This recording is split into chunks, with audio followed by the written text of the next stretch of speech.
আপনারা জানেন আমাদের মাননীয় প্রধানমন্ত্রী, আমাদের সাংগঠনিক অভিভাবক, আমাদের প্রিয় নেতা জনাব তারেক রহমান আগামীকাল আমাদের বাঁশখালীতে এই যে আমাদের যাদের বাড়িঘর বন্যায় শেষ হয়ে গেছে তাদের বাড়িঘর করে দেওয়ার জন্য আমাদের সরকারের পক্ষ থেকে উদ্যোগ নেওয়া হয়েছে।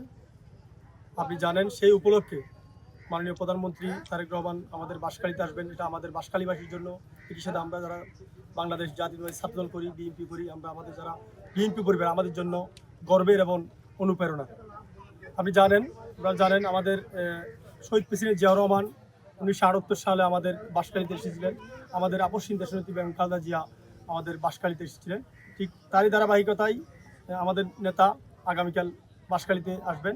সেই উপলক্ষে আমরা 25 কোটি যে বৃক্ষরোপণ, 5 বছরে যে 25 কোটি বৃক্ষরোপণ, তার কর্মসূচির অংশ হিসেবে আজকে আমরা বৃক্ষরোপণ কর্মসূচি পালন করছি।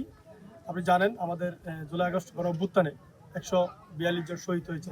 সেই শহীদদের স্মরণে তাদের আত্মার মাগফিরাত কামনা করছি। একই সাথে তাদের নাম স্মরণ করে আমরা একটি গাছ আমরা আজকে রোপণ করব। এখানে আমাদের মাঝে এই যে গাছগুলো রয়েছে, এই ফলজ এবং বনজ গাছ, ঔষধি এবং ফলজ গাছ রয়েছে। আমরা এই কার্যক্রমে সার্বিকভাবে আমাদের সহযোগিতা করেছেন আমাদের বাঁশখালী বিএনপি পরিবারের অভিভাবক জননেতা জনাব মিশকাতুল ইসলাম চৌধুরী পাপা ভাইয়ের সার্বিক সহযোগিতায় তত্ত্বাবধানে আমরা আজকের এই কর্মসূচি হাতে নিয়েছি।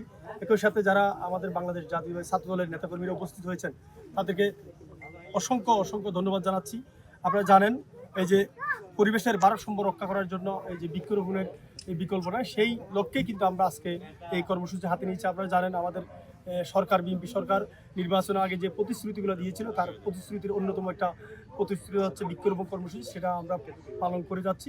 একই সাথে আপনি জানেন আমাদের ফ্যামিলি কার্ড, কৃষক কার্ড, হেলথ কার্ড, কালকরণ কর্মসূচি ধারাবাহিকভাবে যে প্রতিশ্রুতিগুলো বিএনপি সরকার দিয়েছিল সেই প্রতিশ্রুতি বাস্তবায়ন করার জন্য বাংলাদেশ জাতীয়তাবাদী ছাত্রদলের নেতাকর্মীরা যেভাবে আন্দোলন সংগ্রামের রাজপথে ছিল, ঠিক একইভাবে দেশ গড়ার কাজে দেশের অগ্রযাত্রায় আমাদের ছাত্রদলের নেতাকর্মীরা নিজ নিজ জায়গা থেকে সর্বোচ্চ ভূমিকা রাখার জন্য প্রস্তুত রয়েছে ইনশাআল্লাহ। ধন্যবাদ আপনাদেরকে। আসসালামু আলাইকুম। এখন আমরা আমাদের শহীদ ভাইদের নামে আমরা প্রত্যেকে একটা করে গাছ রোপণ করবো। চলুন।